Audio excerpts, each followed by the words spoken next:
Welcome, brave ones. On this channel, we don't just watch horror animation, we dissect it, peeling back the bright screens and shadows to expose the rot beneath, share perspectives, and build a community that finds meaning in fear. Tonight, we descend into a modern nightmare, a world drowning in screen addiction, where a creature called BRAINROT crawls out of viral TikToks. One by one, friends, co-workers, and strangers are consumed, their laughter hollow, their words reduced to nonsense chants. As you watch, ask yourself, are we already too close to this reality? And what happens when the screen starts watching you? Drop your thoughts in the comments, hit like, share this with fellow night dwellers, and tap super thanks if you dare. Now, let's begin.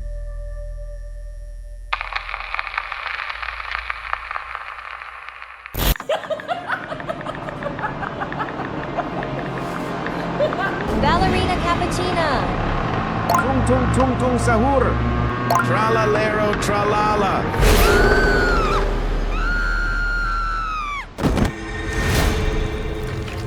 Ballerina cappuccina. It was one of those days where the air itself felt heavy. Deadlines, coffee jitters, and that migraine that never really goes away. I was exhausted, mentally fried, when I looked up from my screen and nearly screamed. Sam, my co-worker, was standing there smiling. Or something that used to be Sam. Usually pristine and polished. Today she looked like a puppet half alive. Her face was pale and waxy. Her eyes were swallowed in deep, dark rings, and her forehead swollen, as if something inside was pressing outward. Hello, tralalero, tralala? She chirped in a sing-song voice that didn't belong to her. I blinked, startled. What? She giggled, her expression twitching between joy and emptiness. Oh, you're such a fossil. Haven't you seen the BrainRot universe? It's trending on TikTok. What's it about? I asked. She tilted his head. It's just brain rot. It doesn't mean anything. That's why it's perfect. And then she laughed, loud and broken, before walking away. I wish I could say that was the end of it. But it was only the beginning. The next day, more co-workers had the look. Sunken eyes, pale skin, puffy heads like overripe fruit. They wandered the office, muttering absurd phrases. It's tung tung tung sahur time. Do you want to try ballerina cappuccina? And every time they laughed together. Giggles like wind chimes in a hurricane. I didn't understand what was happening. I stopped getting Slack messages, emails, eye contact. No one spoke to me unless I repeated their nonsense. It was like they spoke a new language, and I was suddenly illiterate. Outside the office, it was worse. Random people on the street babbled the same phrases. Whole cafes filled with chuckling strangers, nodding at videos in silence. I felt like a relic, forgotten by time. And still, no one could tell me what brain rot actually was. I found out the hard way. On my way home from the supermarket, I saw a man standing under a flickering street lamp. He was laughing hysterically, phone in hand, eyes bloodshot. The air around him felt wrong.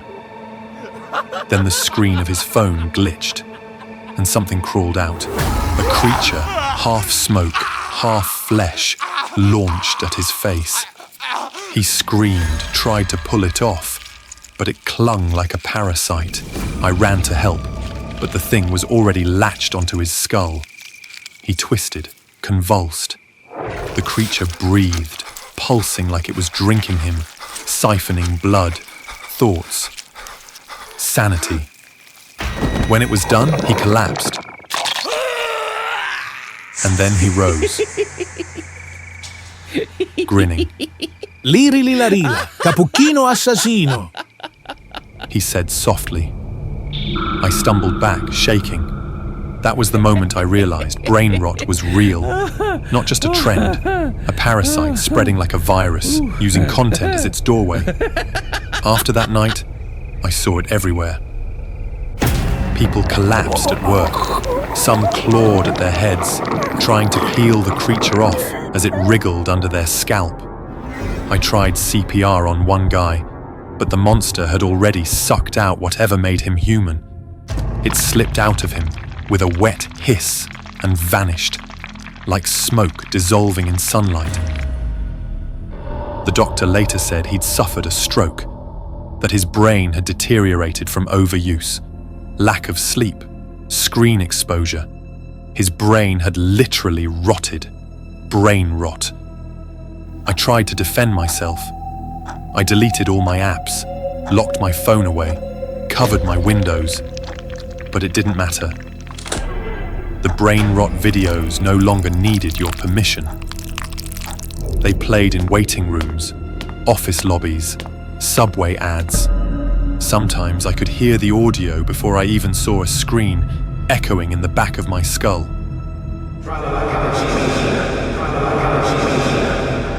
Even without looking, I could feel the presence. I fought them off for days. I saw the creatures, swatted them away when they tried to leap at me. But no matter how many I escaped, they just kept multiplying. They were evolving, feeding, and growing bigger. One day, I was surrounded, cornered in an alleyway behind the office, flanked by people I once knew, now brainwashed shells of themselves. Their eyes bulged, their skin sagged like wet cloth, but their mouths, smiling, endlessly smiling. They spoke in unison. Do you want to try ballerina cappuccino? Tra-la-la, tra-la-la, saha time. I covered my ears, shut my eyes. Didn't work. They grabbed me, held me down.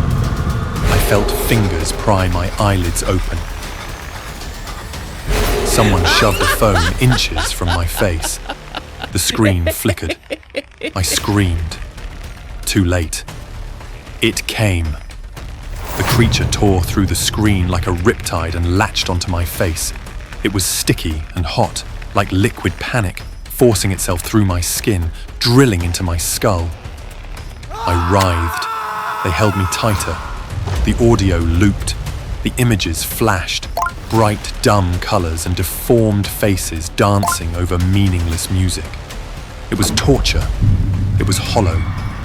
And then, something shifted. I stopped fighting. Suddenly it felt nice, light, funny. The sounds weren't meaningless anymore. They were funny. I smiled, I giggled. Do din din din din do. I felt the rocks settle into my brain like a warm bath. The pain vanished. Everything made sense now. Ballerina cappuccino. Tralalero tralala. I looked up at the others, my new family, and we laughed together. And now I see you. You're still watching, aren't you? Go ahead. Scroll down. Just once more. Let brain rot in.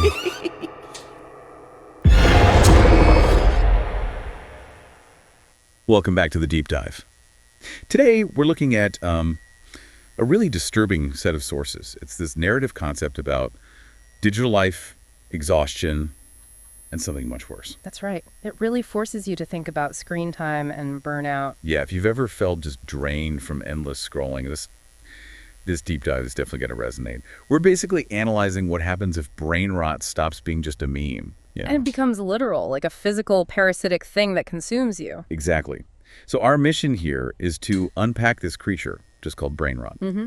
We're mapping its life cycle, how it works. It's really evolved, sort of perfectly, to exploit digital trends, especially those super viral short videos. Targeting people already burnt out, mentally fatigued. Precisely. It's a story about how a parasite uses our screens, our most intimate objects, to cause this really rapid mental and physical decay. Okay, so the story grounds it immediately. We have Travis, this classic burnt-out office worker. Relatable, right. Very. But the horror starts with his roommate, Sam, also a coworker. Sam's the patient zero. Constant scrolling, exhausted, just ripe for it. He's the perfect target. And we need to pinpoint that exact moment, where digital fatigue flips into actual physical horror. Okay, let's focus there. How did that shift happen? Well, it's pivotal and shockingly fast. Sam's just scrolling one night, standard stuff. Then the source says he just lets out this primal scream. Whoa. And that's it. That's the barrier break. The description is, well, it's precise. A small, dark, black creature. It physically leaps out of the phone screen. Wait, hold on. Physically out of the screen? Yeah, half shadow, half actual living thing, apparently. And it violently latches onto Sam's face. So the screen isn't just a delivery system. It's almost like a membrane it breaks through. Exactly. The boundary is porous, terrifyingly so. And the fight, well, it's over almost instantly. He just gives up. The struggle stops, total vacant acceptance sets in, this chilling, fixed grin, and then comes the language. The nonsense phrases. The first one mentioned is ballerina cappuccina. Right, that completely meaningless sound loop. It becomes the signature, the identifier of the infected. It's like the complexity of being human is just wiped. That's a great way to put it. Self-awareness, fear, logic, all replaced by this, like linguistic simplicity. The parasite doesn't just silence, it reduces their whole inner world to sounds. Just useless phones, easily repeated. Yes, the ultimate simplification, traded for this hollow kind of satisfaction. Okay, so from Sam, patient zero. How fast does this spread? It hits the office next, right? Immediately. This is phase 1, the office contagion. It spreads super quickly. Share viewing, maybe even just being near someone infected. And it causes this weird social isolation, even though they're all in the same room. And the physical symptoms are intense. Body horror territory. Take Bella, Travis's colleague. Used to be a meticulous. And after. She looks like a puppet half alive. Pale, waxy skin, sunken eyes. And this detail, her forehead is swollen. Swollen. How? Described as if something inside was pressing outward, or even like overripe fruit. Okay. Overripe fruit. That implies decay, right? Something growing inside, maybe. Pushing out. It strongly suggests that. The brain rot isn't just controlling, it might be physically occupying the space. And Bella, she's only speaking the brain rot language now. So Travis approaches her and she says, Things like, hello, trella, lero, trella, or tongue, sahur time. Just noise. And this new language, it excludes people, right? Absolutely. It's a key mechanism. When Travis tries to talk sense to her, she actually mocks him, calls him a fossil. A fossil. For not being in the brain rot universe. It's like digital gatekeeping made real. If you still use reason, complexity, you're obsolete. So the infected form this instant collective that just dismisses reality. Total communication breakdown. Exactly. Which sets up phase 2 perfectly. Travis needs confirmation this isn't just shared madness. He needs to see it as a physical thing. And he does. On the street, he witnesses a full attack on some random person. Okay, so this confirms the entity is real, biological. Definitely. And the description of the creature gets clearer here. Half smoke, half flesh. It crawls out of a flickering phone screen again. Right onto the victim's face and skull. It's a violation. The line between content and consumer just erased by force. Absolutely. And the description of what it does, it latches on, pulses. Like it's drinking. Yeah, pulsing like it was drinking him, siphoning blood, thoughts, sanity. It's extracting the self, essentially. So it's literally consuming their humanity, their neural complexity. Seems like it. And when it's done, the victim collapses and gets right back up, vacant, grinning. And murmuring. Do that other key phrase. And that's the moment Travis gets it. This is biological, using our digital exhaustion as the perfect way in. The ultimate Trojan horse. Precisely. Which brings us to phase 3. The deterioration gets worse. Yeah. And the official world responds. Or doesn't. Right. Chaos at the office, people collapsing, clawing at their heads, trying to get the creature off before it dissolves. Dissolves. Yeah, it sucks out whatever made him human with a wet hiss and then just vanishes, like smoke. Leaves behind this smiling, empty shell. Horrifying. But how does the official world, like doctors, explain this? They don't see a parasite dissolving. No. And this is where the narrative gets clever, using our reeling studies. The official diagnosis. It's chalked up to a perfect storm of known issues. Like what? Stroke, severe lack of sleep, extreme screen exposure, Basically, catastrophic burnout. They even note the patient's brain had literally rotted. So they use the name brain rot, but explain it away medically. Exactly. The parasite mimics the symptoms of digital overload so well, its attack gets misdiagnosed as just a really bad neurological crash. The body's already weak from exhaustion. It's hiding in plain sight. Perfect camouflage. So Travis realizes he's on his own, no official help is coming. Right, so he tries his own defense, deletes apps, locks away the phone, cuts off all tech. He thinks the screens are the only way in. A logical assumption, but it doesn't last. Which leads us to phase 4, evolution. The brain rot changes tactics. it evolves. Travis tries to hide, disconnect completely, but the entity, it doesn't need the screens anymore. Wait, why give up the screens? They worked so well at the Trojan horse. Why go ambient? Isn't that riskier? That's a really good question.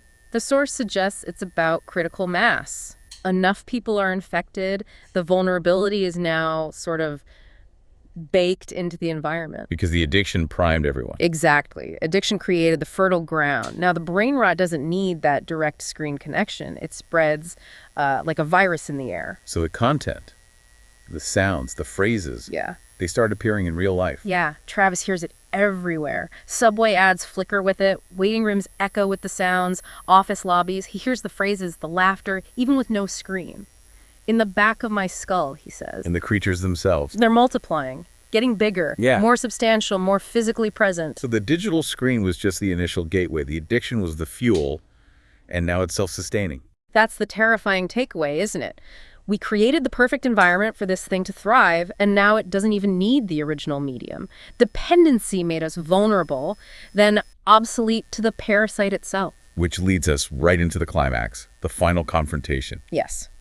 Travis gets cornered, alleyway, by a group of the infected, people he knew. Described as brainwashed shells of themselves. Chilling. And they're all smiling, endlessly, vacant joy. And they demand in this creepy chorus. You want to try ballerina cappuccino? It's the final conversion attempt, forced viewing. It's gone from passive consumption infecting people to active, almost evangelical spreading. They need everyone to join the collective. Total acceptance is the goal. And, well, they succeed with Travis. He fights it. He tries. They physically hold him down, pry his eyelids open, shove a phone right in his face, flickering. Oh, God. And the creature comes out. Tears through the screen like a riptide, latches onto his face. He feels it sticky and hot like liquid panic drilling into his skull. The pain must be unbearable. Agonizing resistance, it's described as. The rational mind's last stand. But then, the shift. What kind of shift? Suddenly, after the agony, the resistance just dissolves. The feeling flips completely. He feels it's nice, light, funny. Funny, the meaningless sounds. They become amusing, comforting even. The horror vanishes. It's the absolute surrender. Total. He feels the rot settle into my brain like a warm bath. Agony gone. Everything makes sense because nothing needs to make sense. Yet he joins them. Starts speaking the phrases. Trala cappuccina. Do din din din do. The surrender is complete. Intellectual complexity replaced by the comfort of, well, idiocy. Wow. So the narrative's message is about that synergy, right? Yeah. Technology, exhaustion, addiction, creating the vulnerability. Exactly. And the brain rot entity provides the final awful solution, eradicating pain and complexity for this empty collective state. The highest price for the lowest common denominator, as you said earlier. Yeah. It feels like a complete, perfectly bleak ending. But the source does one more thing, doesn't it? Something meta. It does. The main character, Travis, now fully infected. He breaks the fourth wall, turns to the audience, to you, listening. It invites you into the brain rot universe. Which leaves us with the final, really provocative thought. The source ends with the line. You're still watching, aren't you? Go ahead, scroll down just once more, let brain rot in. Chilling. So we have to ask, right? In this world overflowing with infinite, often meaningless content, how thin is that screen between our reality and the digital stream? And maybe more disturbingly, how many of us, scrolling endlessly, have already felt those first little flickers, that pull towards the empty laughter, that comfort of the warm bath.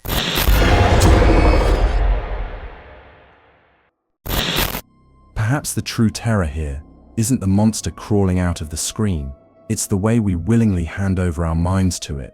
One scroll, one click, one laugh at a meaningless trend. Brain rot is fiction. But how different is it from the endless noise we let consume us every day?